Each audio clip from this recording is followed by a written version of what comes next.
దీన్ని త్వరగా పూర్తి చేసేయండి. హలో హలో, మీతో ఒక నిమిషం మాట్లాడాలి. అది తర్వాత మాట్లాడతారు కానీ ముందు మీ ప్రేమ విషయం ఏమైందో చెప్పండి. నేను మీతో మాట్లాడాలన్నది ఆ విషయమే. చెప్పండి, ఏమిటది? ఆయన ముందు వారు మా వారు. మీ వారా? ఏం పర్లేదు, చెప్పండి. ఇది వరకు మీరు ప్రేమించింది ఏంటి? మరి ఆ రోజు ట్యాంక్ బండ్ మీద మీరు ప్రసాద్ తో మాట్లాడారు. Sorry for the interruption. మీ అనుమానం నాకు అర్థమైంది. పద్మ మా ప్రసాద్ని తోడబుట్టిన వాళ్ళ ట్రీట్ చేస్తుంది. ఆ రోజు నాకు ట్యాంక్ బండ్ దగ్గరికి రావడానికి వీల్లేక ఆ మాటే ప్రసాద్ ద్వారా కబురు పంపించాను. మీరు పద్మని ప్రసాద్ని చూసి అపార్థం చేసుకున్నట్టున్నారు. నిజమా? ప్రామిస్. ఎక్కడికి?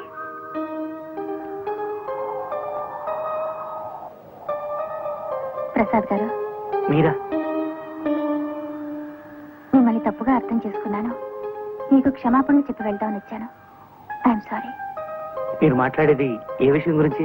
ఆ విషయం నేను చెప్తాను రా. ఆ రోజు ట్యాంక్ బండ్ మీద నిన్ను పద్మని చూసి మీరిద్దరూ పెళ్లి చేసుకోబోతున్నారు అనుకుందట లలిత. అందుకే మొన్న మీరు కలిసినప్పుడు కూడా మీతో కోపంగా మాట్లాడాను. ఏమీ అనుకోకండి. నీకు లలితకి పెళ్లి జరిపించే బాధ్యత నాదన్నాను, మాట నిలబెట్టుకున్నాను. రేపు ఎల్లుండో నారాయణమూర్తి గారిని కలిసి మీ పెళ్లి విషయం మాట్లాడతాను. సరే?